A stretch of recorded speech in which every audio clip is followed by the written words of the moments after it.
Okay, All right, I will call this meeting of the Budget Committee to order at 5:04 by my watch. And turn it over to Felicia. so the agenda that we have tonight, work session, number one, review fiscal year end financials. And then we have the claims. So Felicia, you want to tackle it? So the first page in your packet is the statement of revenue. So this, as you look at the very top where it says for accounting period 6/24. So June 30th is the close of our fiscal year. Our fiscal year goes from July to June. So these are the fiscal year end numbers. And the easiest way to read this is if you look over in this very last column, it shows you the percentage of revenue received for each fund. So you'll see like Fund 101, we actually had 104% received, which means there were back taxes that were put into that system, or we had miscellaneous revenue. So for several years, we've had Department of Corrections money coming in from the two people who were convicted for stealing the school vehicle and things like that. We'll get little things in for that. But as you look down, most of them are not quite 100%, which means they're either protested taxes or taxes that haven't been paid, like in the transportation fund, bus depreciation, those little numbers like that. So ones that look really weird are Fund 114, that's the county levy. So they're the ones who decide on the mills for that based on a countywide levy. And then 115 is a cash fund, so we don't really have a set budget for that. That's all of our grant funds. So it's just what we've expended and what we've received in as far as grant funding. Let's see. There's really nothing super, I mean, do you guys see anything that you have questions on? Like, what's the high school tuition at 222%? So high school tuition, so this is the revenue that we've got.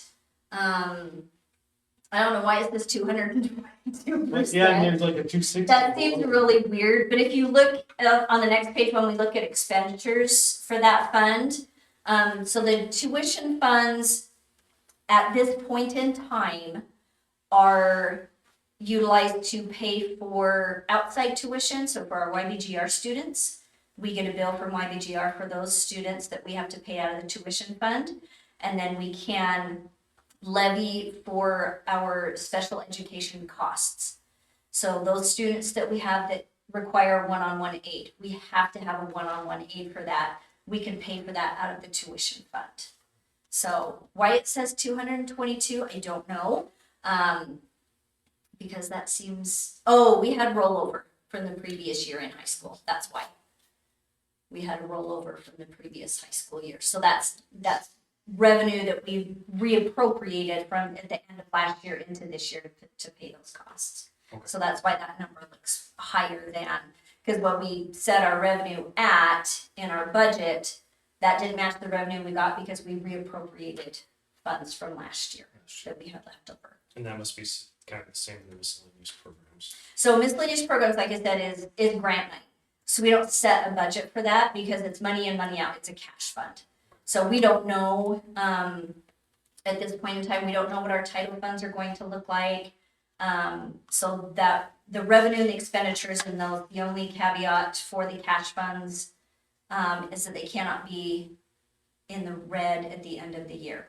So lunch fund, miscellaneous program funds, our driver's ed fund, and our debt service fund. Those are cash funds. And then the next page shows what end of fiscal year looked like as far as expenditures went. Almost all of them, we were able to fully expend the funds that we said we were going to. The exception to that is Fund 114. Again, that's a county levy.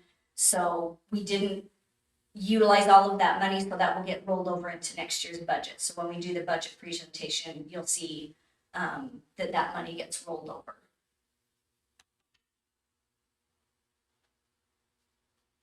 And then anything that was not spent, that money will get rolled over into next year's budget.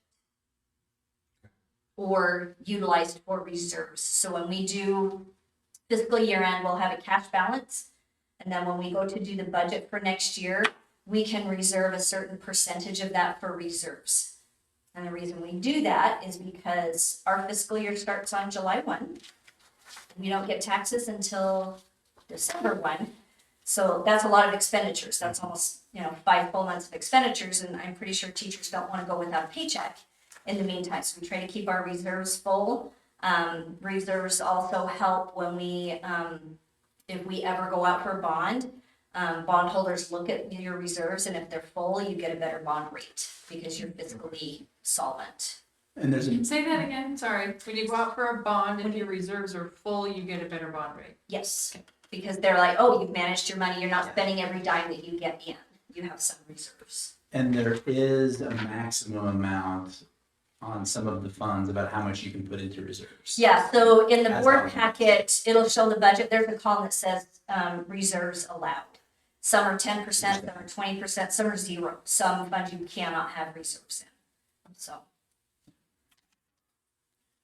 So here's one question that I have, and this is just because of the money we spent on the new buses. Mhm. With the bus depreciation, then we look 211 at a 58%. Yep. What does that mean? So that means we spent 58% of it. So what happens is that cash rolls into the next year. Okay, so Yeah. then that. Yep. So how the bus depreciation fund is set up is a little different than, well, I should say, all the funds are different. So it just depends on which one you're talking about. Bus depreciation, the Office of Public Instruction has a schedule of all of our vehicles. And we're allowed to depreciate a certain percentage of those each year.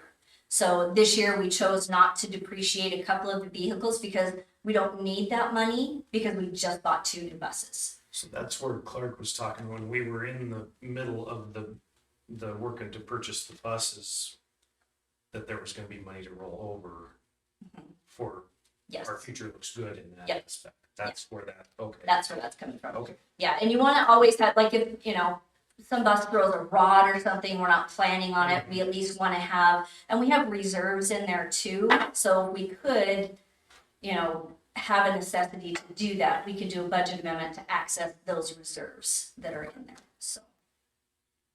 But you'll see in the budget presentation later tonight, when we look at that fund specifically, I'll just pull up the numbers so I have them in front of me. Last year, we set the total budget in that 211, so the high school bus appreciation fund, the budget was 223,000 Right. in order to facilitate the purchase of that bus. This year, that budget is just 36,000. And so that's gone way down. Right. We don't anticipate, and remember, replacement of buses, right, which we just did, and we bought 2 of them, right? Communication systems and safety devices. So you're really limited. We don't this year, we're not proposing the purchase of a bus. So, that allowable budget went down quite a bit in both the elementary as well as the high school. And just a couple things to point out. So Fund 129 and 229, those are the funds where our transformational learning money is deposited into. If we don't utilize all of that in a year, then it rolls over into the next year. But we have to spend that money within 2 years. So each year we get new transformational learning money, we have 2 years to spend it. So sometimes there is rollover that we'll be utilizing in the next year for that. So then is that money, so like what rolls over from this year? We have to spend by have to the end of spend next by year. next year. And the thing that we look at, textbook adoptions in the elementary have traditionally been pretty spendy. I think the ELA, just the K-5, I don't want to throw a crazy number out there, but I think we were north of 50 grand. Yeah, it's tens of thousands. Yeah, when it came to that full adoption, that falls well within the parameters of that transformational learning grant. So there was 1 year, I think 2 years ago, where we were like, no, let's be cautious with this. Okay, take those reserves And then last year we were able to use all that transformational money to adopt that new series of ELA textbooks. Yeah, so And we then didn't, it's not a hit to the general fund. Right. yeah, so we didn't have enough money in last year, not last year's, the year before's fiscal budget to purchase that ELA, so we waited until we had new transformational learning money. So last year, we moved tons over because we knew we would have that huge expenditure. Actually, I think it was like 78,000. I think so too. Yeah, I want to say it was a little bit over the 70. Yeah. And then what we did is also set ourselves up. That was a 6-year adoption, though, so that buys us, quite a bit of time. With in 6 years, we'll have to relook at that. It's going to be another 75. Gives us the ability to spend that money Yeah. in other places. Yeah. What's that? Yeah, they've made themselves a nice Right. business in Right. textbooks. The Yeah. one nice thing about it is, remember when they were cleaning out the pole barn and they had all these old useless textbooks? Well, we don't have that anymore. We don't have to store them. We don't have to get it there. It's all up to date. And this year, I think like today on the claims, we had a claim for like $500 to add for new students, that we have new numbers of students instead of purchasing, 20 new textbooks. Yeah. We just add licenses. So that is really handy. And they have immediate access to it. Because sometimes it's hard, we can't pay for those expenditures until after July 1. And so sometimes it's hard to get supplies. If you can't order till July 1 to get them here by the start of school, it's sometimes really tricky. Sure. So.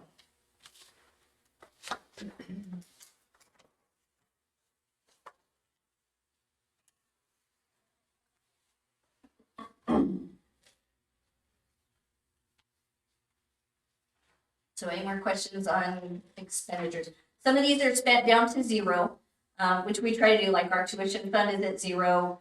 Our general fund is typically down to zero. Our building reserve funds are always down to zero. We utilize every dime on our buildings. So that 185, that miscellaneous trust fund, this is the Todd Family Scholarship Fund. So that's why it's a zero right now. We didn't do any of that because they didn't have the scholarship information prior to year end, so. Tuition fund in high school, again, spent it clear down, used all of that. And then some, as you'll see on the next page, out of the general fund to pay for those special education services. It looks like, it's not a large amount of money, but the adult ed rolled over some. Yep, so that'll all roll over into the next year. Is that the same thing, spend or lose it kind of deal? Or No, No. Okay. So the adult ed, I was just looking at that one. So that chart looks a little bit different than last year. Let me just pull it up real quick and talk about that, because last year we used quite a bit of adult ed money to purchase the curtain above the weight room, which is rare for adult ed for us to make a supplies purchase. But the thinking there is that now the community can come in and lift, perhaps early morning if there's a practice going on, or late night, that's there. Traditionally, adult ed money is going almost 100% to not 100%, but the vast majority of it is salary and benefits. All right, so if I'm just looking at this right, we've got the 22-23 school year was when we bought that curtain, and that one's going to look a little different from a chart standpoint, because we made a big. I think that was. yeah, typically it's just to almost pay, $10,000. yeah, Typically, it's just going to pay our adult instructors. every once in a while we'll have, a couple of years ago, we had a glass class that Jenny Stone put on. She had supplies that she had to buy in order to teach that class. The students have to pay for any supplies of a project they're taking home with them. So, yeah, pretty strict parameters on that fund too, what you can use that money for. So here's a question. So So 117 is adult ed, which I was looking at, but then you go down here and there's 217, which is high school adult ed. Yep, so almost every fund has an elementary and a high school. Okay, so that one just doesn't have the elementary in it. Yeah, so because we have two districts, we have an elementary district and a high school district, we have separate budgets. Yep. For everything. I just didn't see that. So all of our expenditures for adult ed are split between those two districts. Okay. And it's the same with bus depreciation, transportation, you know, most of our things are split between, most expenditures are split between two budgets, which we'll see on the claims when we look at those. Okay. And we did have some transfers out of adult Yeah. ed into 182. Yep, and we'll Yeah, talk so about that. you'll see that on the chart as well. Yep.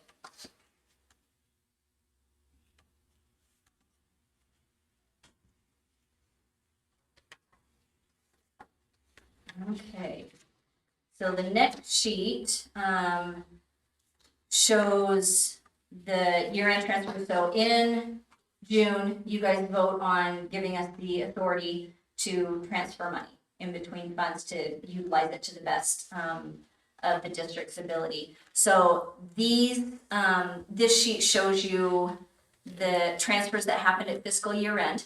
So let's kind of go through them one by one.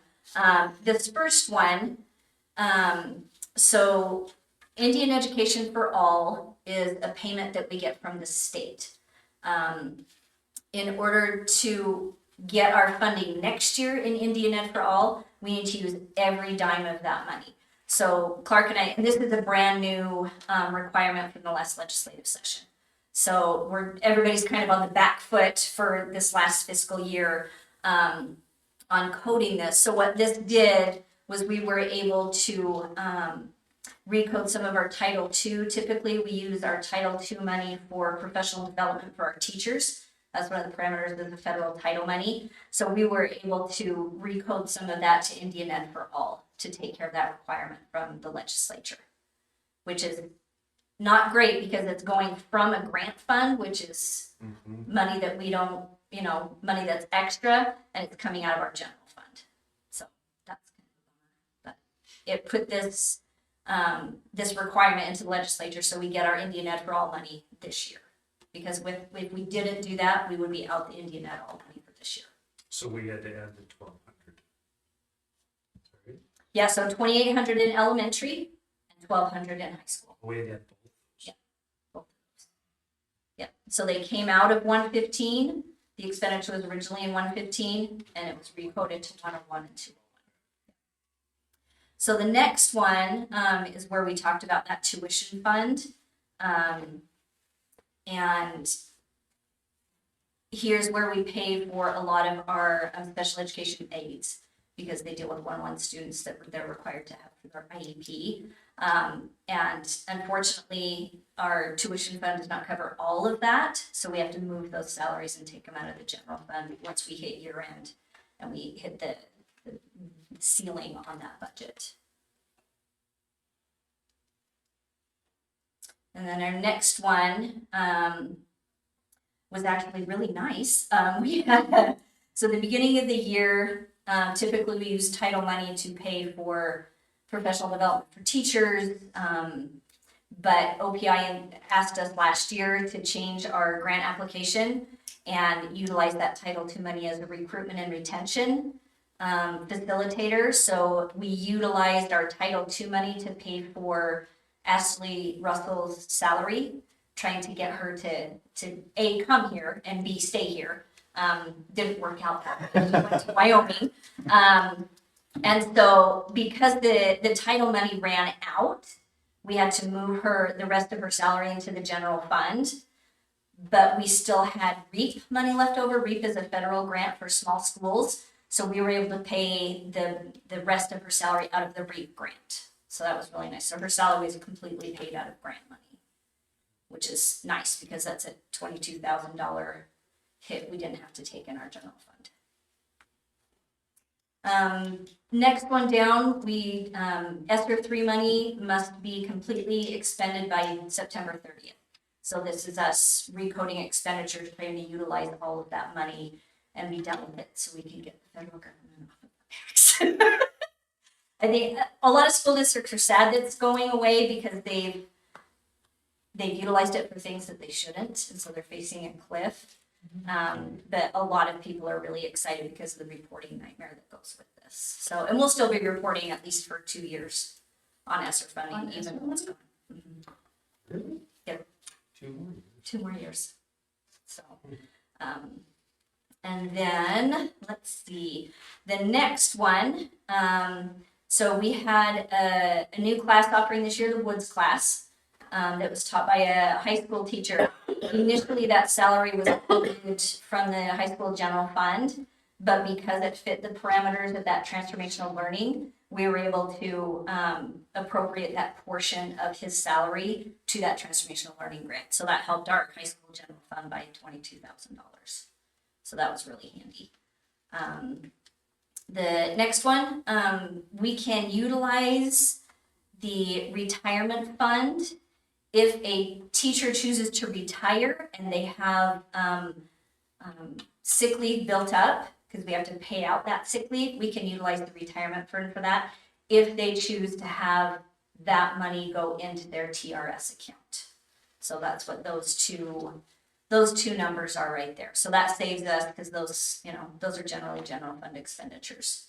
So when we did our retirement incentives this year, those are not allowed to come out of retirement. Those have to come out of the general fund, any cash retirement incentives. The next one, utilizing our building reserve.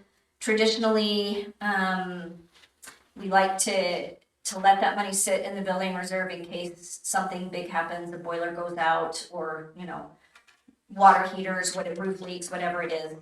We did not have tons of expenditures like that this year, so we did have money at the end of the year. So these are expenditures that we've moved over, outside services coming in, to where we were able to utilize that building reserve money for those services, which is really nice. We will not have that option this next year because we have a lot of upfront costs with the door locks, with the modulars, with the fencing. So we will not be able to move expenditures probably at the end of the year. The last one here, these were expenditures. We had a little bit of money left over in our technology fund, $386. So we moved that out of the general fund. And then we had some expenditures that fit in the transformational learning for the elementary and middle school. So those are just kind of supplies and things like that that we were able to pay out of different funds and help our elementary general fund so that it looked a little bit better at the end of the year. So this last portion down here, these are the transfers. So we have a Fund 182, which is a multi-district agreement. And that allows us to transfer any budget authority that we have left over at the end of the year if we haven't spent what was in our budget. We can move that money into that Fund 182. This comes in really handy. You'll see as we get into our budget presentation, we are getting a lot less money from the state next year for our elementary budget. So this kind of helps fill in those gaps when we have a dip in funding, or if we have some big expenditures. And not necessarily a lot less money, but No, a but smaller increase than we're used to. Right. yes. So they, and the reason we have that is they base the number of student count off of 2 days during the year, one in October, one in February. So in February, for instance, we had a couple families move out, so we were 12 students less than we were in the fall. So they've docked our income for next year by those 12 students. Well, when it's $6,000 per student, that's a big hit to our budget. Even though we didn't get rid of a teacher, we didn't get rid of any programs, we didn't get rid of anything else, we still have to run as a school, they still took that money out of our general fund. So when this money, because it's a pretty good chunk, goes into 182, Mhm. how do you access 182? Is it just basically general fund? You can spend 182, so there's an agreement that we do every 3 years for our multi-district, and it sets forth the parameters on what that money can be utilized for. So, and it has come in handy a lot of times. I think I've utilized that probably 3 or 4 times since I've been here. And it is really handy. It's kind of that little savings account, because it's not like we can just say, oh, we have more expenditures, we need to charge more for students to come here. It doesn't work that way. So this helps us to have the ability to cover those bigger expenditures that happen every once in a while. Or if we have a budget deficit like we may have this year, at the end of the year. That's a pretty substantial amount of money. It is. And it's very nice to have that, because a lot of districts don't have that ability. So if you're like a K-12 district, the only way you can do that is if you partner with another K-12 district and you come together for the multi-district agreement. Because we have an elementary district and a high school district, we were able to do that. This was a new law that came about in either 2013 or 2015. I think it was 2013. And it gives schools more flexibility because of the tight parameters that are set in law on all of our funds. It gives us the ability to kind of have kind of a little savings for when those big things do happen. We've had to use it for roof repairs. We've had to use it for budget shortfalls. Sorry, silly question. So the interlocal agreement is between the 2 districts? Yes. Our elementary and high school? Yep. Yep. Every 3 years it'll come up on the board agenda. And so we track it. We've got a doc going back as far as Felicia and I could find to fiscal year 12. And tracking kind of year-end balances, all that, you know, during the Burmis administration, Everett's, and then now that I'm here. Fiscal year 12, $116,000 was kind of like the year-end balance. In 182? In 182. Okay. Fiscal year 13 had $318,000 in there. So there was 2 years. So we wondered what happened. You know, fiscal year 13 was a year kind of like this, where $200,000 went in. Right? We don't know. You know what it was going back. At least we haven't dived into it. Then there was 1, 2, 3, 4, 5, 6, 7, 8 consecutive years in which money was drawn out. Of that, no money went in. And we're talking 11 grand, 12 grand, 4 grand, 11, 50 grand, 30, 46, 15. And then fiscal year 22 was kind of the beginning of a 3-year run of being able to put some money in there. So at 56,000 went in fiscal year 22. Probably, you know, some ESSER funds were, you know, supporting the district in some ways and freed up some flexibility, you know, for whatever it is. Last year, however, we only put 3,000 in. Yeah.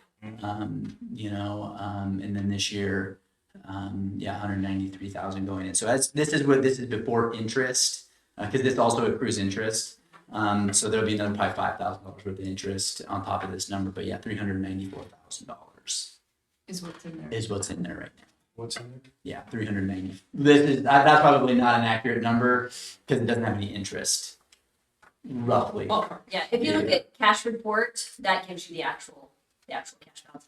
And just a kind of a point of reference, a couple of years ago, we were just having a roundtable at my conference, and Great Falls has 8 million in their 182, and Libby has 10 million? yeah from all of the money that they're getting. That's Othelioma. Yeah.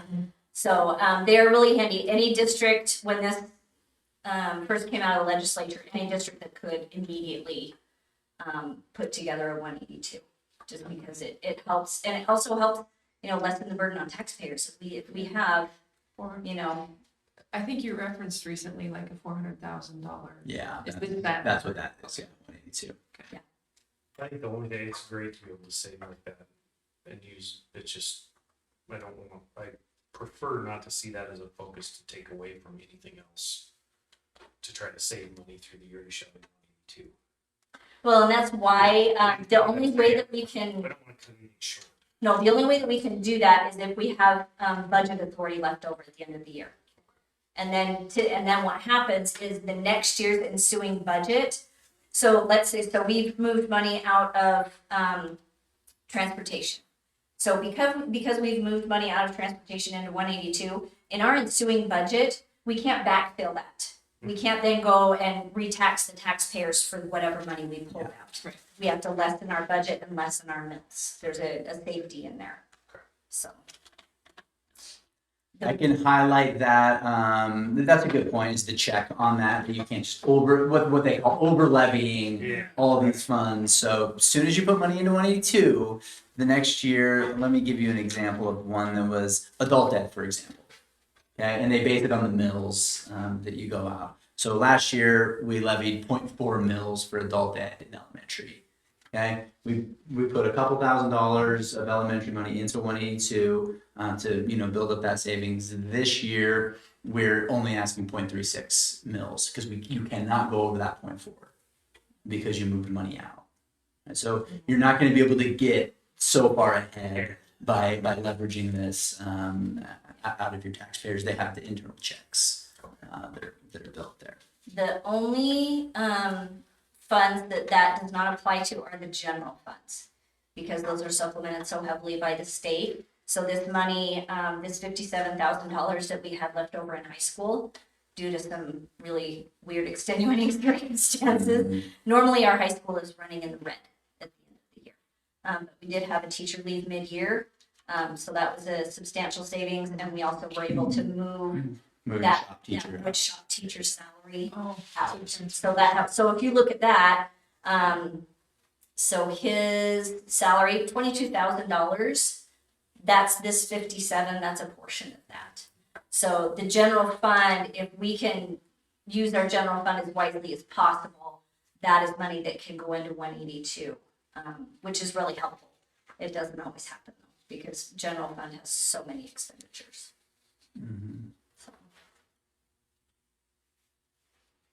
So those are fiscal year end transfers. And all of the support, all the JVs that do this are included. JVs, but they're in there. all the what? The journal vouchers. So anytime I do this in the system, there has to be a JV that tracks everything. So they're every clerk's time. Thank you. That's cool. It's nice to have that money. So claims is next.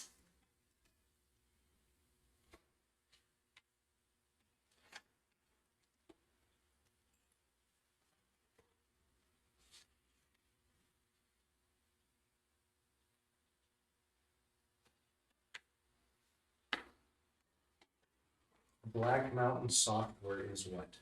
So that is the software that runs our payroll system and our accounting system. It's worth every penny. And then, They're a local outfit, aren't they? They're based out of Folsom. Polson, yeah. And they serve, so they do all governmental entities. So our county is also Black Mountain.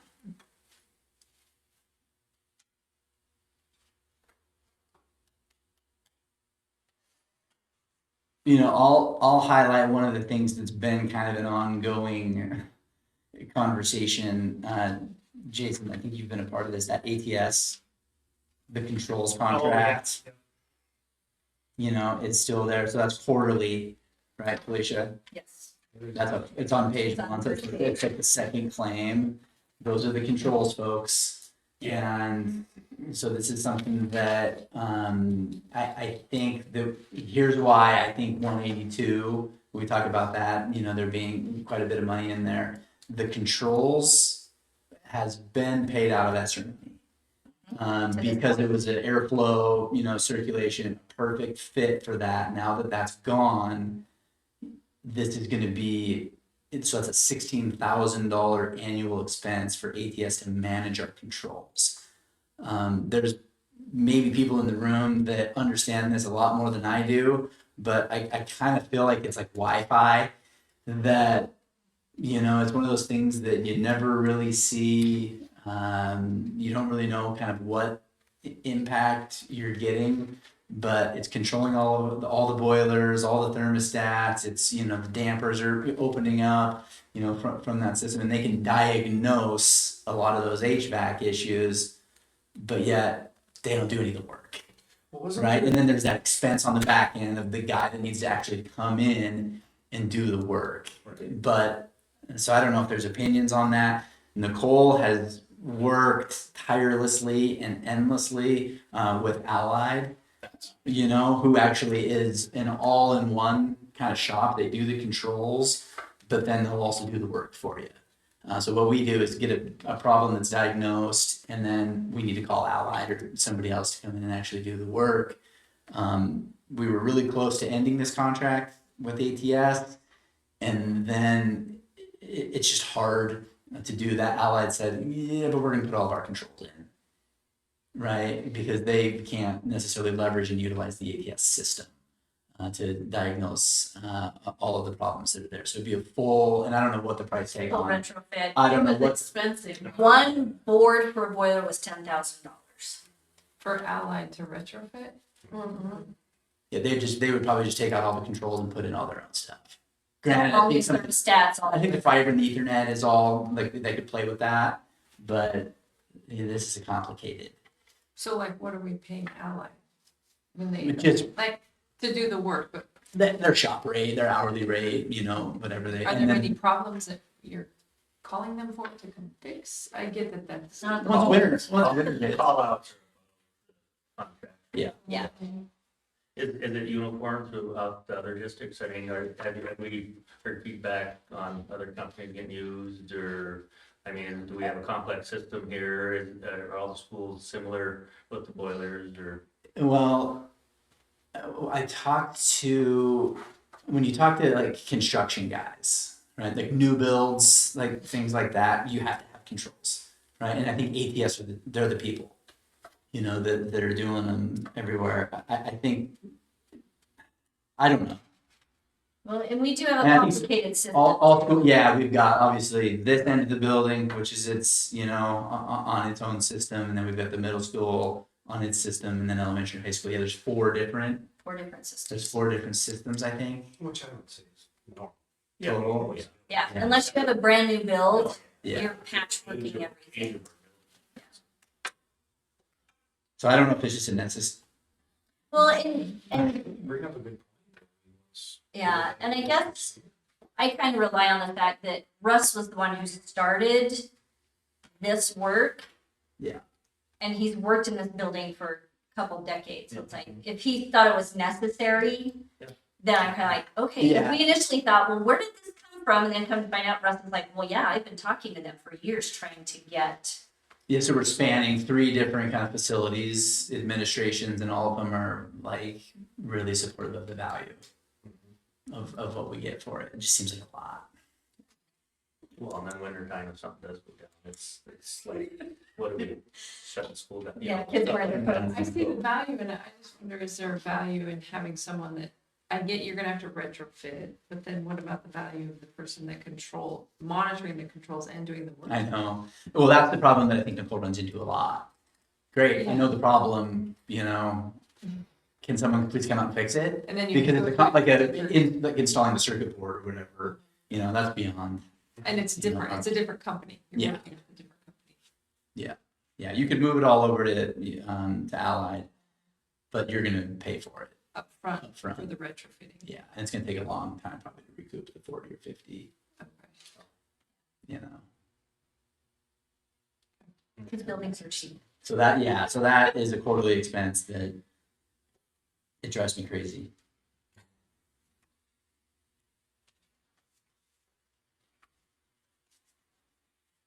The CEV multimedia stuff, that was, it's a digital purchase to assist our CTE folks. So they have, Heather Stratton's going to be using that online program in the child development class and in the CNA course development. So she's going to be able to leverage that. There's also some welding curriculum that Ms. Stringer is going to be able to leverage in there. And then there was also some woods material that's there as well. So we bought a license for that to try that out this year. And that actually came out of our Perkins grant. For concern, yeah, from last year is when we did that. You'll see on page 2, that frontline education. That's the system that we utilize to manage our substitutes and our time clock for all of our hourly employees. And that's an annual renewal for that service. and Marlena loves it, so we're gonna keep it. Yeah. going. Well, and the Just have to subs, make and phone the calls. subs love it, right? Yeah. Because they're just, it's an app. Like when an opening, comes up, they get the alert on their phone. Yep, they can sign up for it. The app is Frontline Education? Yeah. Yeah. So this is the month. Are these the plans when we're paying for all those kind of yearly Yes. subscriptions? And Yes. oh, they're So they're Black- 25% of our budget. Black Mountain, Frontline, the auditors will be next month, a portion of the audit will be next month. The MTSBA stuff, the MASBO, the administrators, all of those happen in July. So it's a pretty heavy, so this is why we have reserves, is because all those front end and all the supplies for teachers come out of July and August, so that they're ready to go in their classrooms. So July and August are really heavy months.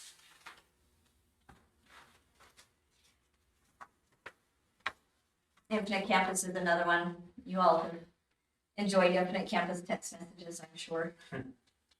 What's one here, like, just question like on Mr. Warburton's Fuel for Football Team Camp?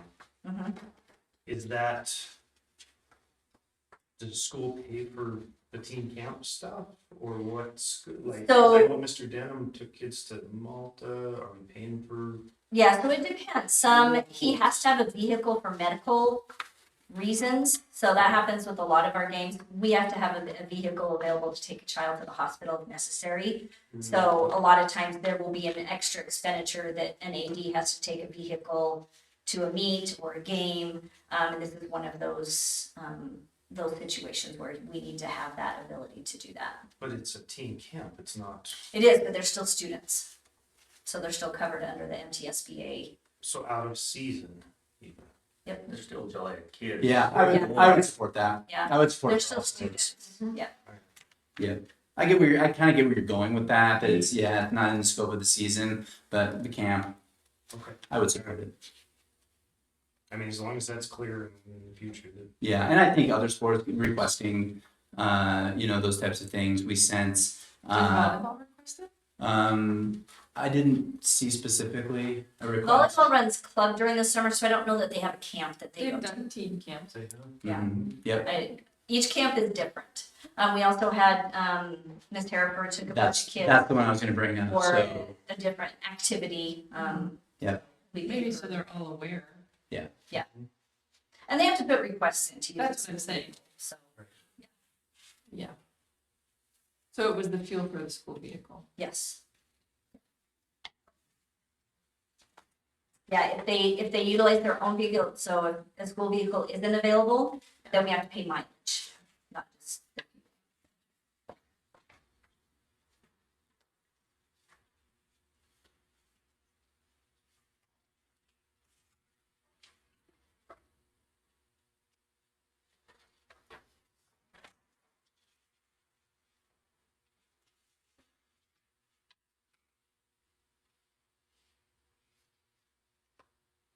So kind of another once a year thing on the top of page 7 is the MHSA fees that the school has to pay per sport to be part of that Montana School Sports Association. So that covers the sports fees, the activity fees, and then it also covers the concussion insurance for the athlete. What's the interest application? It's on the top of 7. 7. MMA is that mixed martial art. No, that is to pay for our Affordable Care Act reporting that we have to do every year. So money well spent every dime for them And they generate that. What form is to it? 1096. 1096 that you get. Yeah. But the MHSA one, to go back to that, $4,500 is, I think in light of activity fees discussions that are being had, there are just an incredible amount of expenses, and we have no choice but to participate in MHSA. Right, so there's $4,500 out the window, so our kids can have those opportunities. And we talked about the property and liability insurance in the board meeting last month, so that $78,000 bill is always fun to pay. Is the MTBSA SBA fee, is that a yearly? Is that a yearly? Yes, yep. Is that, well, So that covered, they maintain all of our policies. and is that general fund essentially. Yes, So are other legal expenses or general fund as well? yes. Yeah, Yeah, so they'll do some legal if it goes over, If it goes over a certain amount of hours, then the rate, yeah, then they'll charge then us. they'll charge us, Per otherwise minute, like it's the covered. So there's 3 sets of this. There's the membership part of it, where they have all the trainings, all of the helps that they have on their website. There's the policy maintenance, and then there's the labor relations. So they will help with questions about a contract or, we've had several just little questions here and there where we can just email them and get an answer and not get a bill. So it is really handy, but they will, it's not, we'll answer every single question. It's a great place to start if there's Yeah. going to be a legal issue and they'll get you going in that direction, but they're also very good at tapping out Yeah. when they realize it's getting sticky. So Craig, other legal expenses, so those are on page 1. When you see Felt Martin, PC, those are, so the complaints filed by those individuals are Felt Martin. That's who they work with. on these issues. And they help with student issues also sometimes when we have student issues, they deal with those. Special ed, issues that they've had to be involved with in the past.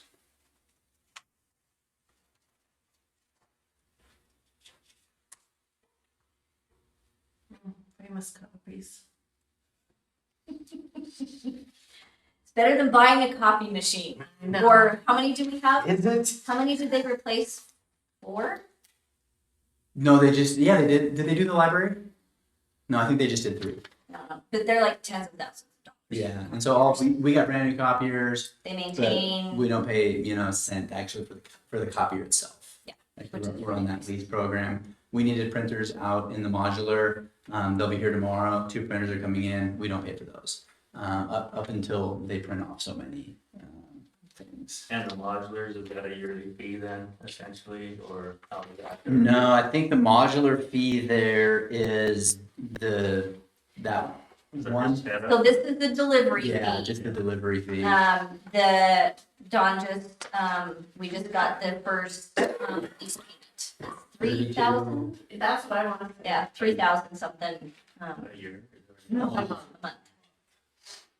Yeah. Again, cheaper than buying them, I guess. We kind of, That's a matter of opinion. we weighed on that a little bit. But once you have them, then you have to offload them. We've had several It's- districts who've advertised modular classrooms for sale. It's like, ew. I don't, But also we discussed if we buy them, we had to come up with that That, immediately. that was the issue. That would have been It was 182. the front end of it. Yeah. that And we- if you buy them and and like if we would have bought them used from somebody, we would have had to contract for somebody to go pick them up and drive them down here and set them and all of that, so.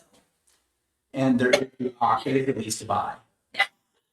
Right, so, in the event that, as you guys are gonna see, as the concrete is installed, and those, you may continue to make investments in them, it's actually coming together, nicely. Out there, they've tied it in, for what it is, right? It's tying in pretty nicely. It's beginning to look like a piece of property. So I think that who knows what the long term, situation is going to be, but And we're holding off on utilities for them, like water. I th- mean, there's no water in them. Obviously, well, power. Yeah, I understand. Yeah. But I'm just saying water, I mean, is that something future to look at? I think it's something to consider if you wanted to put water in them. I don't retrofitting a bathroom into them. I just actually had an interesting conversation with a These ones teacher. don't have that. They don't have the bathroom, but I think you could retrofit it in there. You could do a build out, I think. But we talked to a teacher here. She taught in a modular in her previous school, and it did have a bathroom in it. And she said it was not a good situation. Like, it seemed good. Oh, you got the bathroom, out here, but because it's pretty, It gets so much use. yeah, and it's pretty tight quarters, and then the student would walk out the bathroom, Yeah, and everybody knows. so yeah, so the teacher was like, yeah, don't put a bathroom, but I think sinks. If you did have, I think sinks would be a huge benefit, depending on what the long term. Well, and too, like, so my husband does all the development for City Brew. All of their little kiosks, they obviously have to have water to make coffee, right? But they just have a truck that comes along and they just have a big tank, and that's, yep. They have whole intake outside, the intake, the outtake, and that's how they run that, so it's possible if it's necessary. I just don't know that it's necessary. Yeah. Not at this point, so, yeah, we'll have some growing pains, I think, as we develop and find the, you know, the best Yeah. situations out there. Yeah, so Red Rock, there's 5,000 for just middle school football helmets, so So middle school, high school, that's just middle school. why is it coded for high school? Because it's got a portion, there were some high school on there, so you'll see high school was 2,800, middle school was 2,500. We just got another bill for more high school helmets today, so. And these are not new helmets, they're just recertification. I think they're just the refurbished, every year they have to go through that process to be able to be utilized for athletes. Of course, but Yeah, I think the new ones are $400 a piece. The retrofits are $200. That's a guess. I don't know for sure. So that's spendy. it is, but we can't play without them. So it's one of those necessary evils.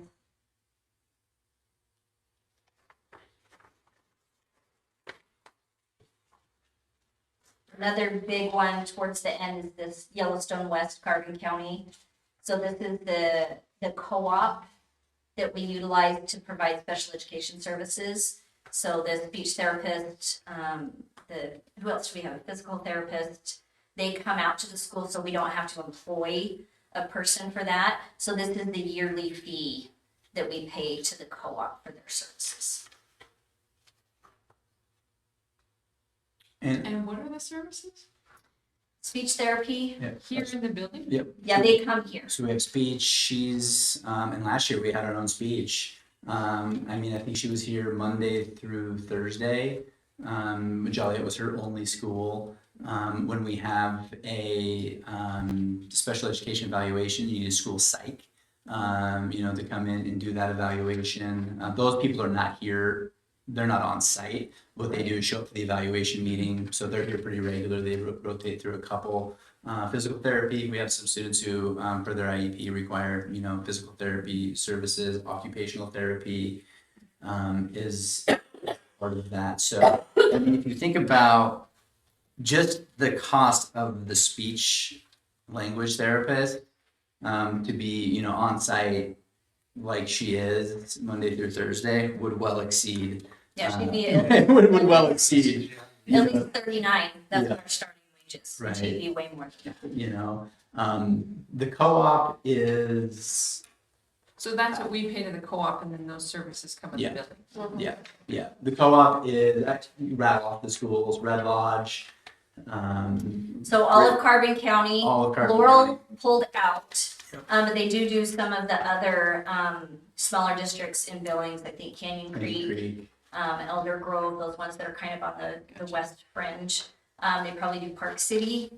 I don't know how far they go. That's fine. And then I was curious how many students are served out of this, like for speech, physical therapy, occupational therapy, psych. I don't have a number. It's fine. I know there's a lot of kids in speech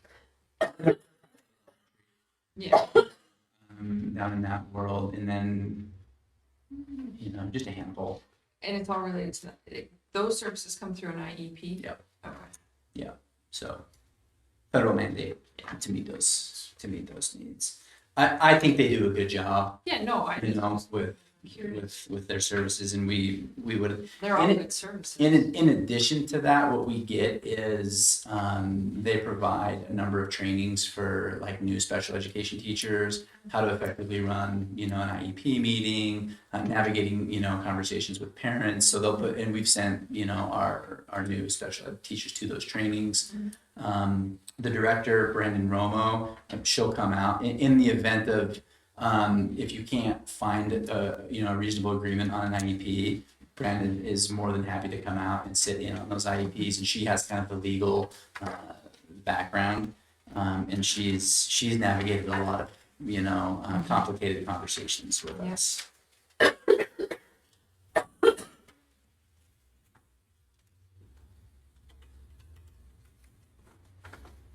And then I did a little bit, there's been a lot of public discussion about,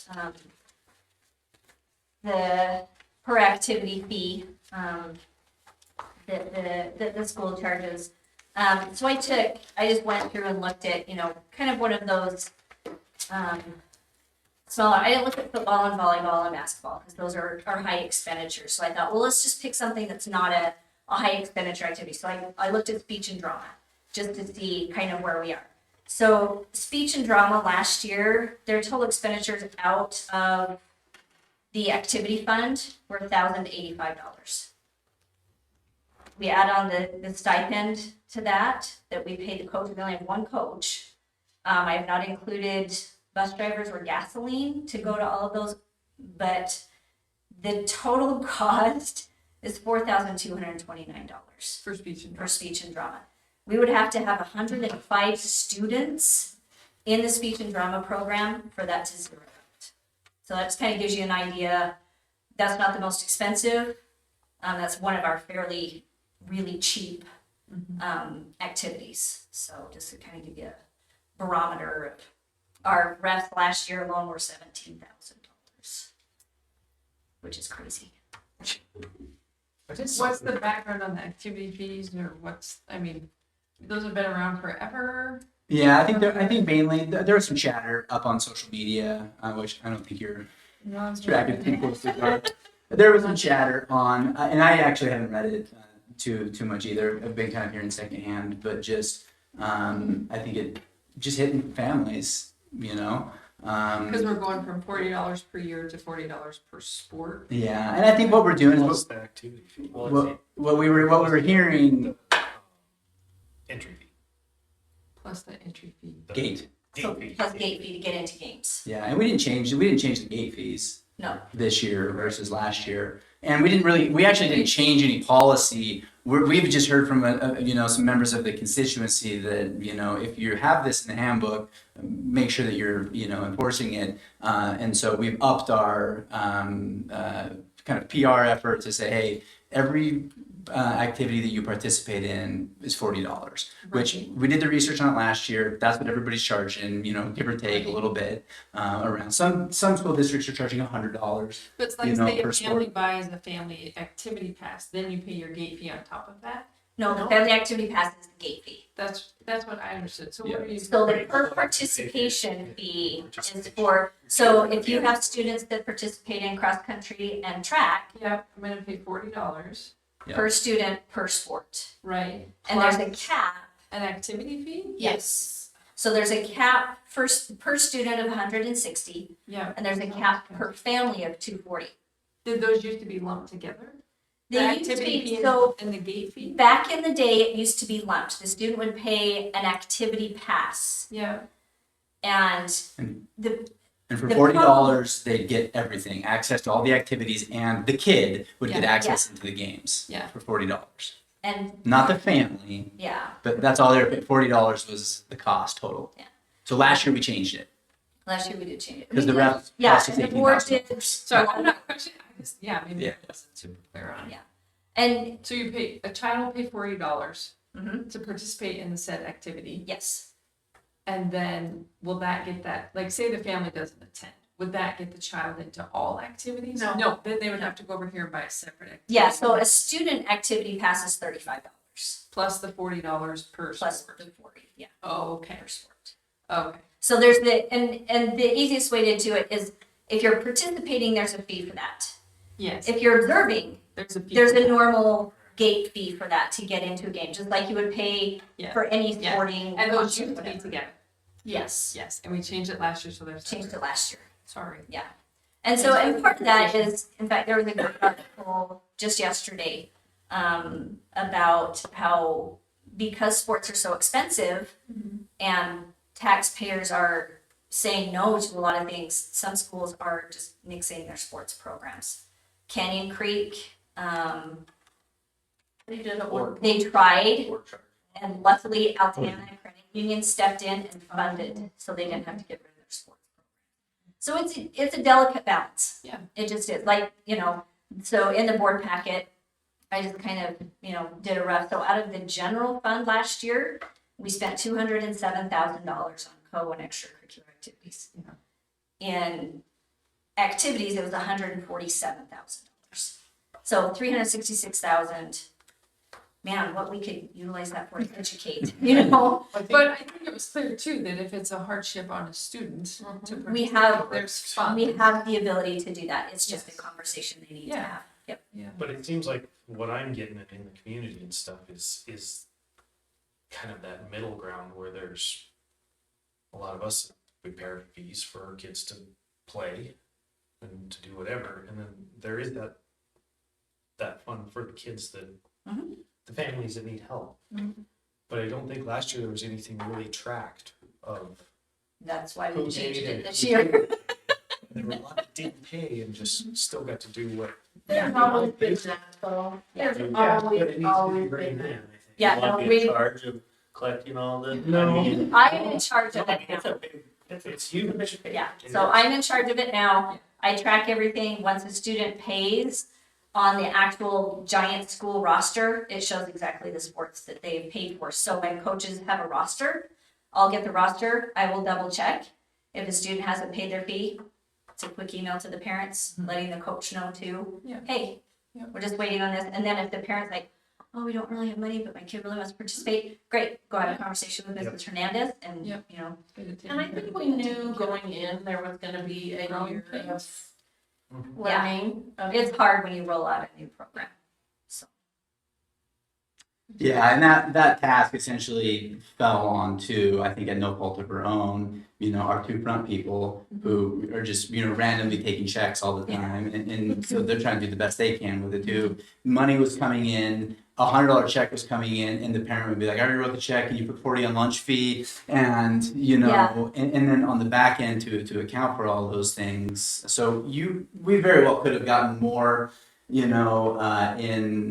those fees than we were actually able to track. Yeah, and it's hard to track too because, One check. yeah, for all because things. of, the process was a little bumpy. And so because now that has been taken off the front desk people, I know exactly. So if a kid pays an FFA participation fee, that $40 gets put in the FFA account instead of just lumped with everything and put in to the athletic. Yeah.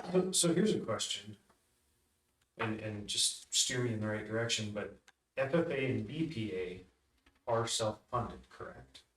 They're not like our athletic and our other activities? No, They're not, They are not.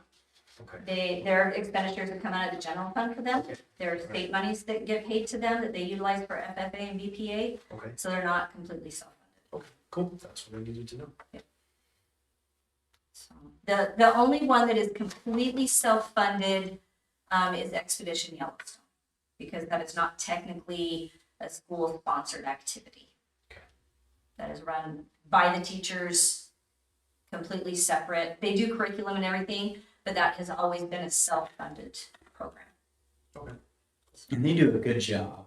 Hey, I bought for them. Yeah, she consistently rolls over money. Yeah, they have a sizable chunk.